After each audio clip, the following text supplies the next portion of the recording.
Hello and welcome everybody to RSA webinar. My name is Olga Mrinska and I am a member of the Board of Trustees of Regional Studies Association and Ambassador to Ukraine. And my day job is the Senior Evaluation Manager at the European Bank for Reconstruction and Development, one of the multilateral international financial institutions. I'm very happy to welcome you to RSA webinar. And for those of you who don't know, Regional Studies Association is a global learning society who connects together professionals, researchers, practitioners, policymakers interested in the regional and urban development and policies. And it offers its members a wide range of instruments to connect, promote its research, find funding for their work, to promote publications, and also to network, which of course is not very simple these days in a global pandemic. Therefore, the board of RSA took decision some time ago to introduce new ways to connect our members and other stakeholders through digital media. And one of those tools is webinars. So currently there are two series which we offer. One of those is you're attending today, professional development webinars, which are running weekly on Wednesdays, where various advice and tips are offered on how to prepare your publications, how to promote them, how to prepare presentations, how to network, apply for funding, and to develop your career. Another series of webinars on a more specific topics of development of regions, cities, and industries. Uh, they are organized on a monthly basis, and that's where speakers, distinguished experts in their domains, offer results of their research and practical developments to the members of RSA and wider audience interested. So today, we will start from a little bit of housekeeping. This webinar will be recorded, and for those of you who are members, all webinars that happened in the past are accessible on the webpage of RSA, where you can look back at what was discussed earlier. For those of you who are not members, when you go on RSA website, there is a very detailed information about future events, to which you can also register and see on the topic that you might be interested in the future. So this webinar is recorded. We cannot see you, we cannot hear you, but you can see and hear us. So when after presentation you will have your questions, please ask them in Q&A panel in Zoom. And I will be translating those or transmitting those to Silvia. And a bit of introduction for the topic of today. Today we are going to talk about career development outside academia, or indeed how to combine academic and non-academic careers. And so there will be advice and practical recommendations from somebody who've done it for quite a few years, and what are the advantages and disadvantages of building your career outside academia? How do you start? What are the main organizations you can look that do similar research and have positions that can accommodate your skills and your talents in government, in think tanks, in non-governmental organizations, indeed international organizations like European Union, OECD, etc. And also some practical recommendations that stems from where to look, what is the application process, etc. So without further ado, please let me introduce our speaker of today, who is Silvia Grandi.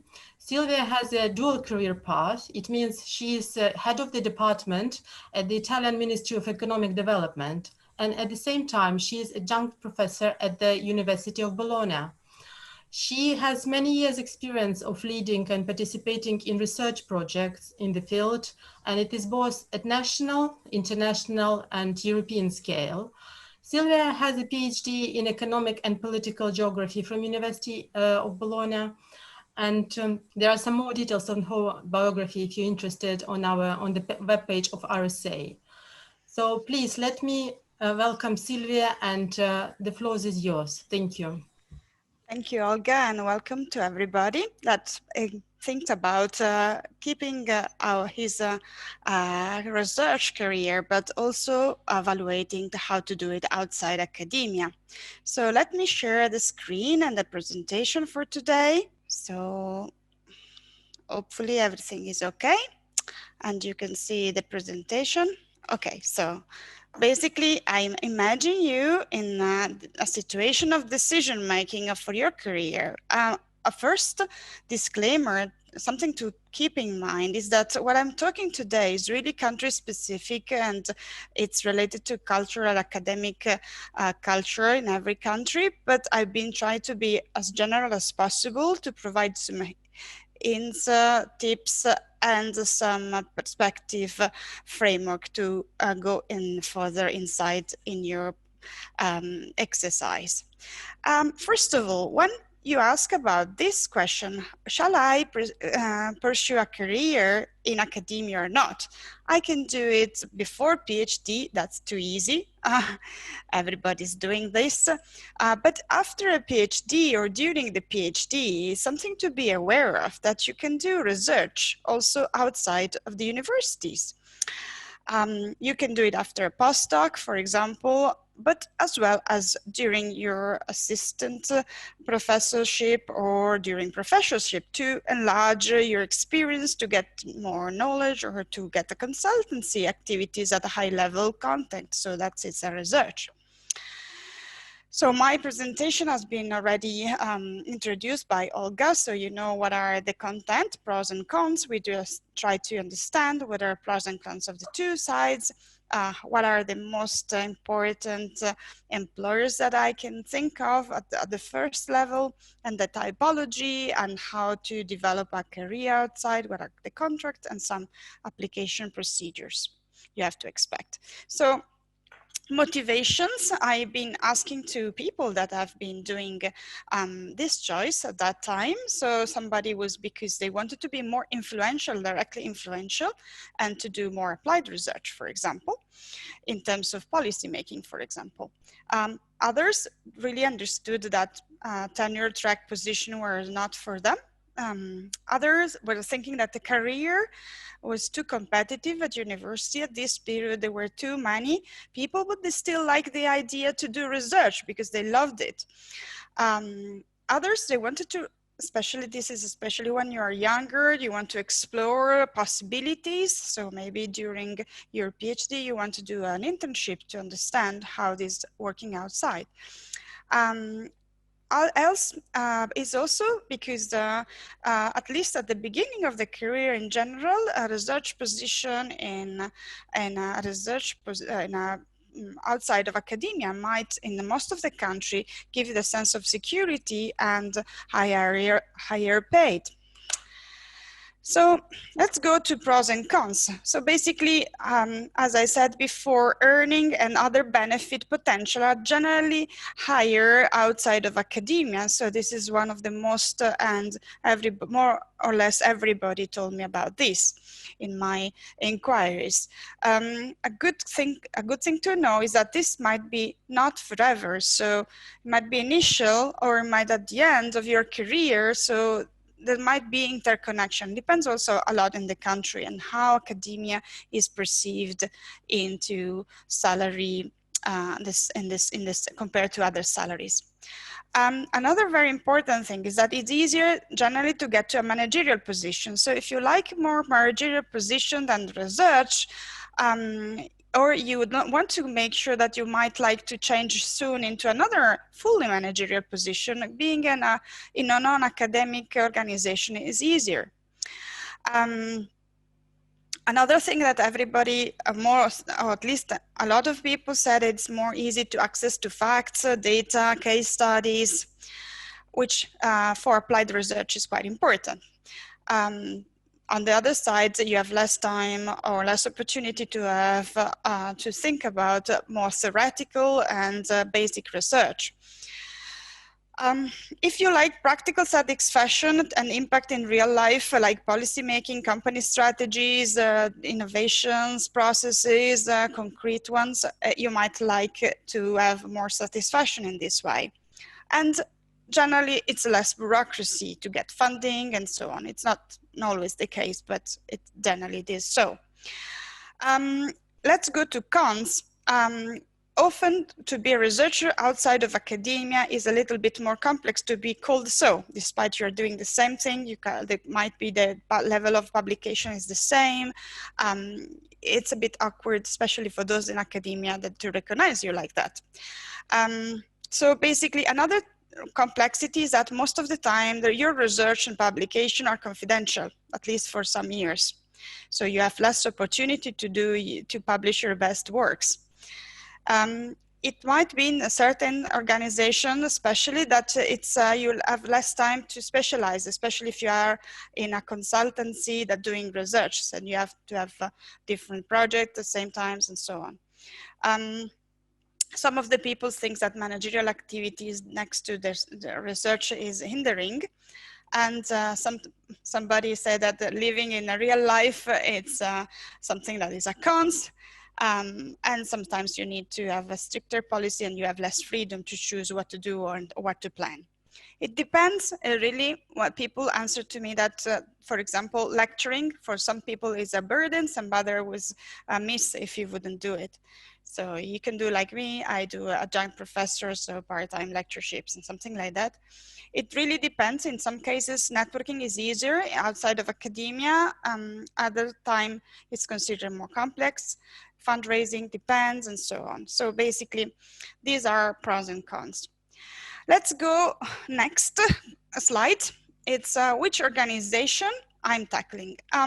You mainly can divide private or semi-private organization and public or semi-public organizations. So the closest organization to academia are research council. Most of the time people consider themselves in academia. So this, as I said, it really depends on the cultural, national culture and what to call research, academic research.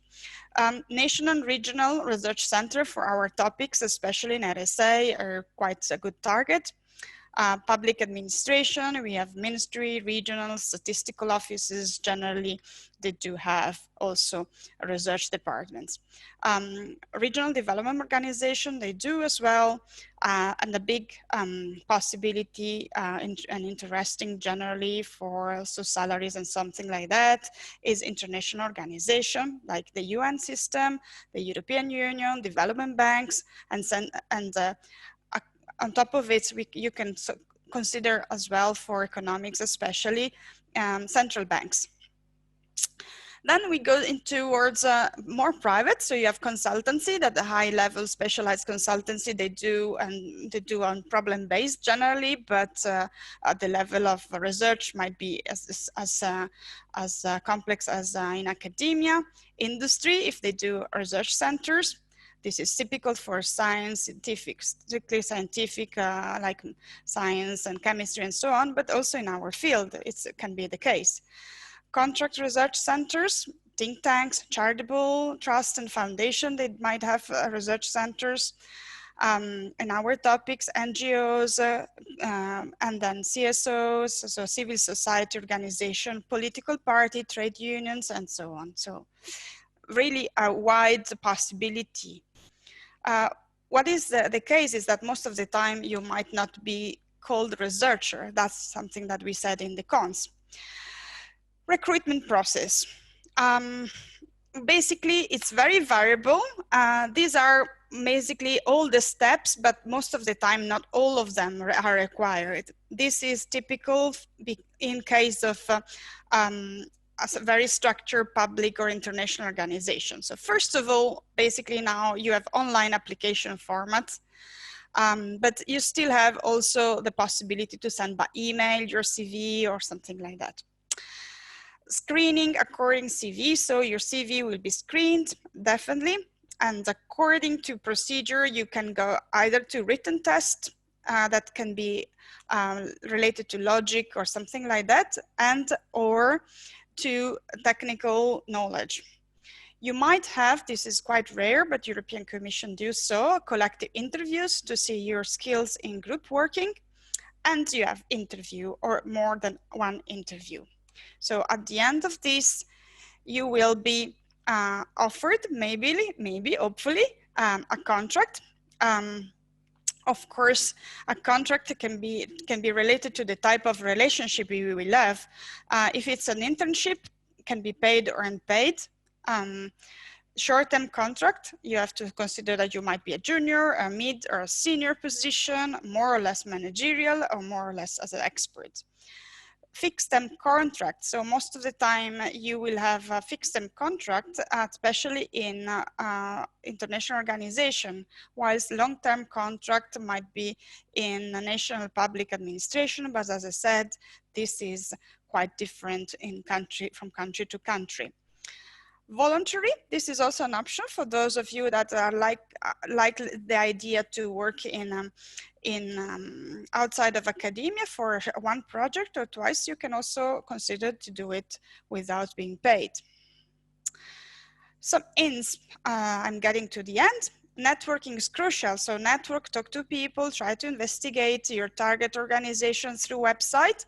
Prepare a detailed CV with all official documents for a formal competition, but be ready to have a short and effective CV for private sector for 2 pages, 3 pages. You might then express that you will have more to express to them. So to get trained, but this is just a starting point. There are some links that we can consider to get practice on more complex, the most complex organizations and procedures. So you have European Commission, the Interreg for our sector is very interesting as well. The European Central Bank, for example, or the United Nations. But this is just the start. That's a big job to find others. So this is the end for my presentation, and I give back the floor to Olga for you and to you for questions. Thank you. Great, thank you. And let us see what questions we have. So as we said before, can you please ask your questions in Q&A panel rather than chat, because then it's easier for us to manage them. And if you see a question you wanted to ask, but it's already there, just do not repeat, but you can put, thumbs up so that it's something you're interested to hear as well. So first question we have is, what do you think about chances to get a research job in the international organization like UN just by cold applying in the online system and without any recommendations of individual? This is a very big questions. I would say that by definition, you have to go through formal procedure. So by definition, you have to do also formal procedure. But networking is important, not because you will have a particular somebody that you can give references to get something recommendation or something, but rather because you will know more keywords in interviews that you, and also in your CV, you know how to express yourself with that kind of wording that this organization will recognize. So that's my suggestion. Okay, cool. So the next question, what kind of experiences that we bring from our academic career do you think are most important for career outside, and which are transferable skills that one should emphasize?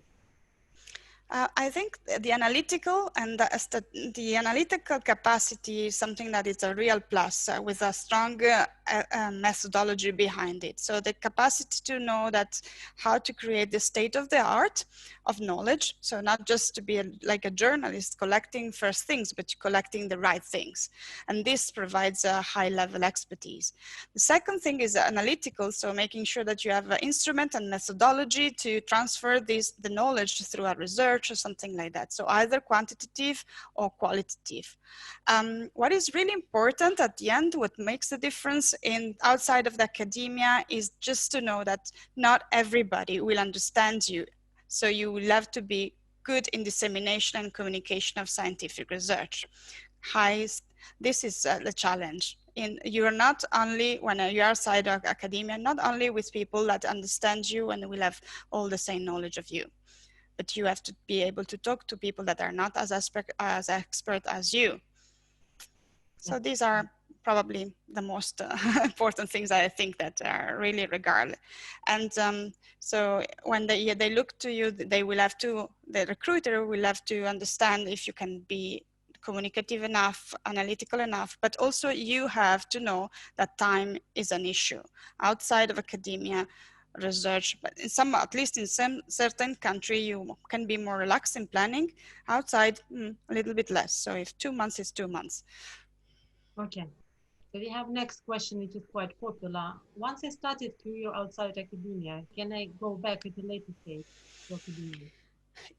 I think this is my opinion. I think so. It depends on the country and the academic and university culture. There are universities that likes the idea to have people outside that have been experienced outside, especially at high level. For example, in the US or something like that, they do have quite a good number of professors that, and they advertise it like this. Other country might be less open to this because the procedure are very strict in terms of competition to get in academia. So you might really lose a little bit of the momentum to have a full time. But what you should do if you ever think to do the double career is to keep your CV useful for both sides. So you have to keep publication, you have to keep your research project at a high level according to the eyes of academia. Okay. Next question we have is how likely is to get internship position for people with PhDs? I think it's generally yes, and it's more and more important. More and more organizations with high-level standard services tend to prefer PhD rather than just a master degrees if they do want to have somebody that really have a higher level knowledge. It depends on university then how they do contracts of internship. So it might be that some of them, at least I take Italy, for internship in the public administration is possible if you are in master degrees, but it's not possible for PhD. So you have to do it it's very easily. You can do it, but it's more complex because you don't have ECT credits. But definitely I would go, and it's absolutely I would suggest to do so a short experience during your PhD if you like the idea to evaluate the both careers. There is a related question to that. Is it too late to go to move outside academia if you have PhD?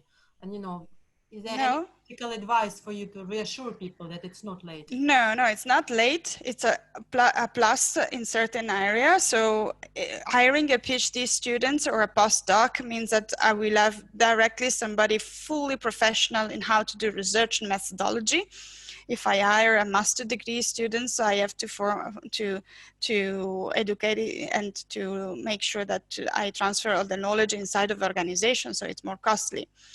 It really a little bit depends on also on what are you interested and what are your research specialization, but in general, high-level organization likes the idea. So international organizations, banks, and something they fully recognize the sense of PhD, and more is like that.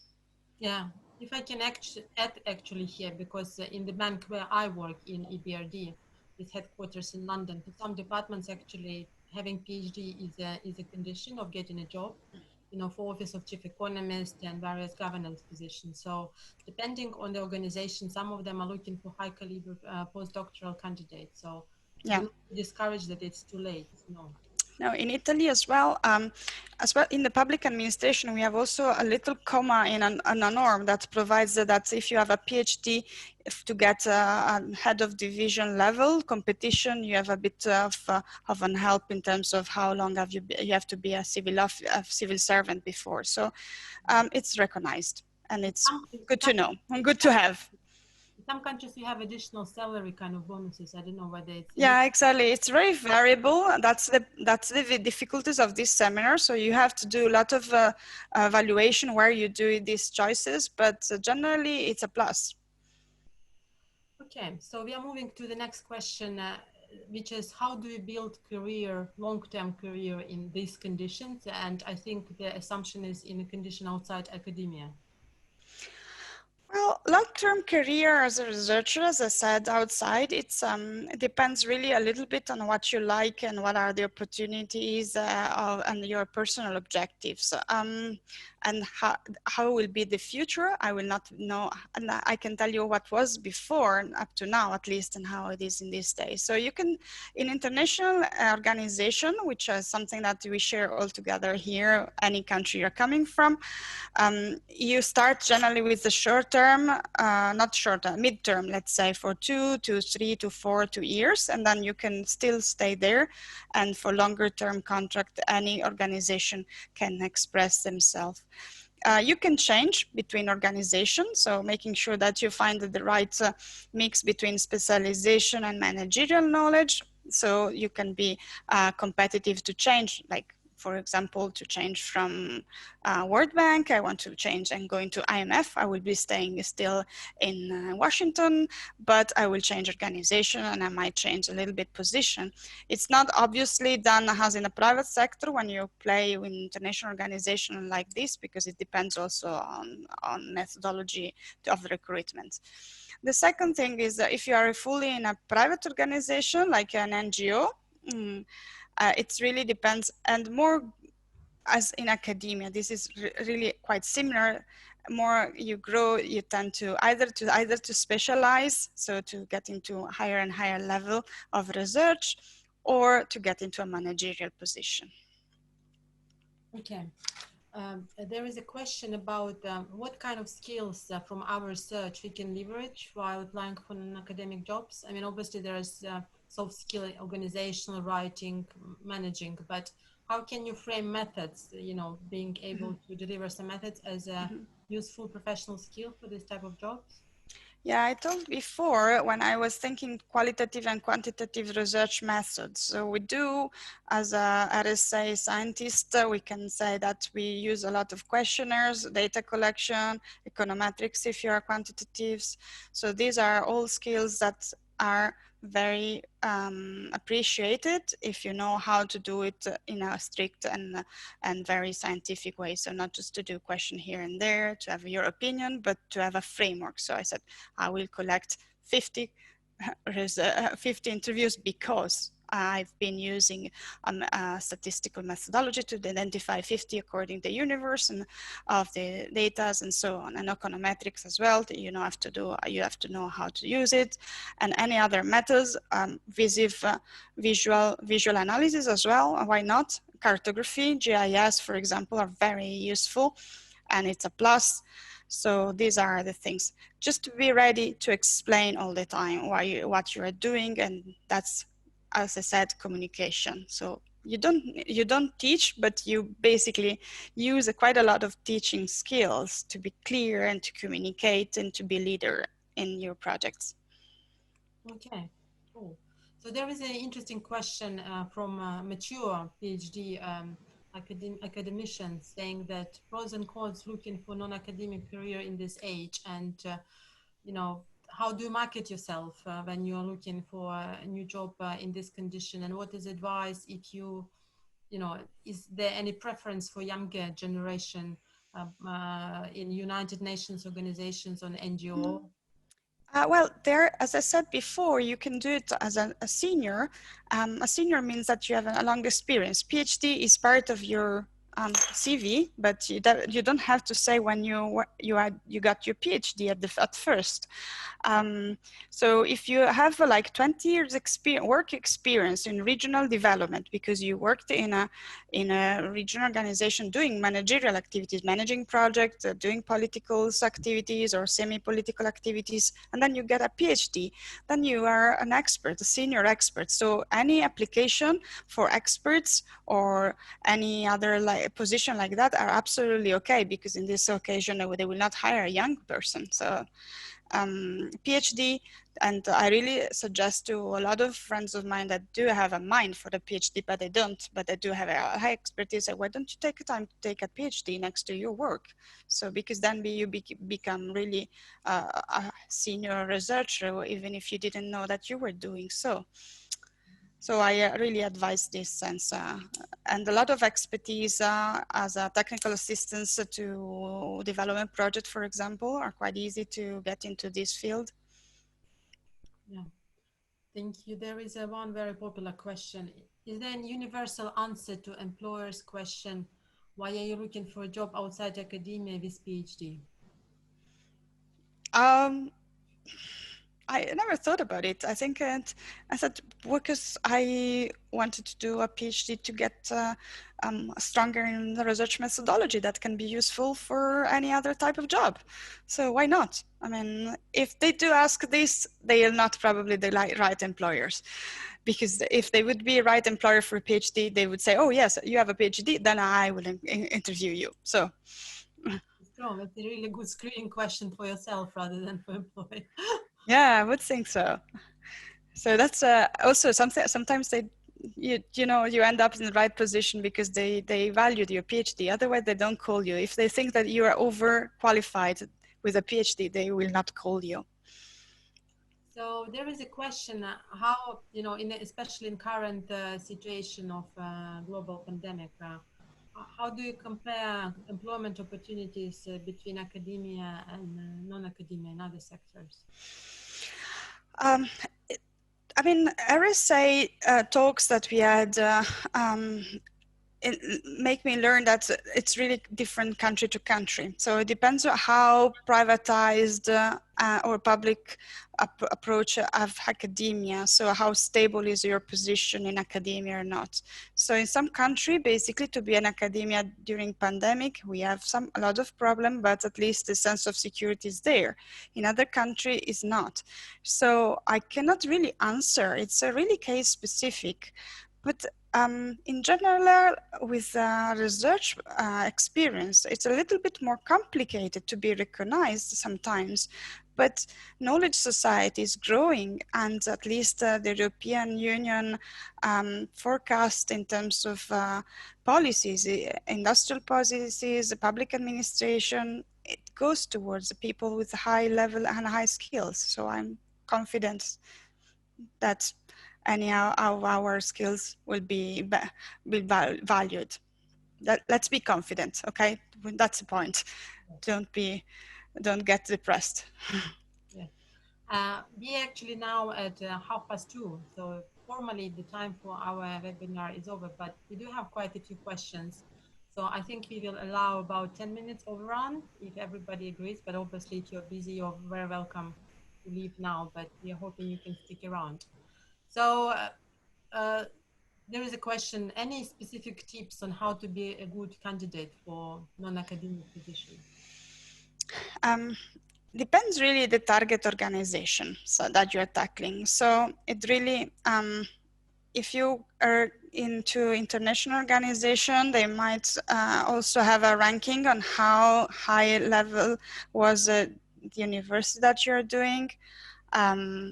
Otherwise, it depends. In other situation, it's just a PhD. That's it. Whatever you took it because it's a title. Another thing is up to you. I mean, when you get into a position, it's always nice to have a broad experience. It's because you know that your decision and your career decision is grounded on something that you really understand and that you might really like. And so you can commit, be happy, and to get satisfaction of your work. So, but definitely depends case by cases. So that's why I wrote networking and inform yourself. Yes. Yeah, I myself, from my experience, it's really good, and employers really like when you show interest in, familiarity with the policies and the strategies of the organization you're applying, and you can kind of integrate them easily in your either CV or in the interview when you actually show the interest to the values and the commitment of the organization. Because some of them, let's be honest, they have really high level goals. So if you're not interested in those, why would you? Mm-hmm. Actually, there is a related question to this. Is there any possibility to get considered for jobs in the United Nations organization? I understand it's a family organization, it's Mm-hmm. really a large one, without having any prior experience? Well, it really depends cases by cases and a little bit national opportunities, etc. But in general, at least a master degrees is definitely have to be there. And prior, it's you can start to tackle with the internship. the competition is quite high, so you might find that as a freshman, as a fresh with a degree might be a little bit more complex. But what is very interesting, there are at least the pre-COVID, and probably there are some others that methodology during COVID or post-COVID to have interaction, generic interaction, like career fairs where you can dedicate it to diplomacy or something, that you can meet officer by the United Nations that provides you hints. And I would not do it at the end of your PhD. I would do it at the beginning of your PhD, because you need to collect this information to make sure that your CV will be targeted. And if you need to do some kind of a field experience, for example, it's quite important for in a country where this field experience will provide you experience, you need to prepare yourself, plan it, and to have it when you are finished with the PhD. So plan any type of job, any job shift, at least outside of academia, needs about 2 years of plan to prepare, to make sure that you go where you want to go. This is a suggestion, generic suggestion, but just to give you the hints. You don't finish something and say, let's do something. It's better to plan, but it's not, it's better, but you can still do it. If you're now fresh as a PhD finished, you can still try. There is a good question whether you are disadvantaged for applying for funding when you're outside academia despite having PhD. I understand it's a research funding. Depends really the cases. So let's you put yourself in a foundation, a private foundation. Basically, you just need to write to your boss and ask whether you can do this exercise or not. So it's much less bureaucratic. If you want to apply for European Union funding, for example, you just well, you need to be a research organization or to make sure that you can apply, but no, it can be private, you know, the private organizations are applicable in any cases. So in Italy, for example, we do have some research for academia from the Ministry of University and so on. But if you want to participate, you can always participate as an affiliated fellow to the research, so you can still be part of a research project. So it's plus and minus. You can really have a lot of, be creative and problem solving. Don't think the limits is there. Yeah, and don't forget that, you know, if you're a member of RSA, there is a number of funding opportunities for members and fellows of RSA. And I do not believe that those are limited to your academic background. So I think members and fellows from any background with the relevant research and interest can apply and obtain this funding. So it's worth remembering. So there is a question, what are the largest pitfalls for academics in terms of selling themselves to non-academic employers?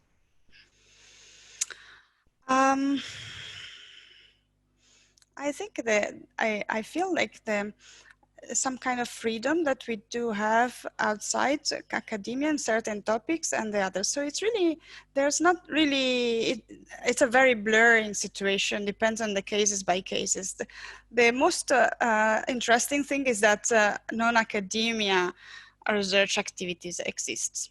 And then it will be really depending on you and how you want to shape it. It's like the career is less structured, so you have to shape it. And so this is a freedom and a creativity path, so you can really be, but at the same time, it's a burden. You have to always be thinking on how to do it, things and like this.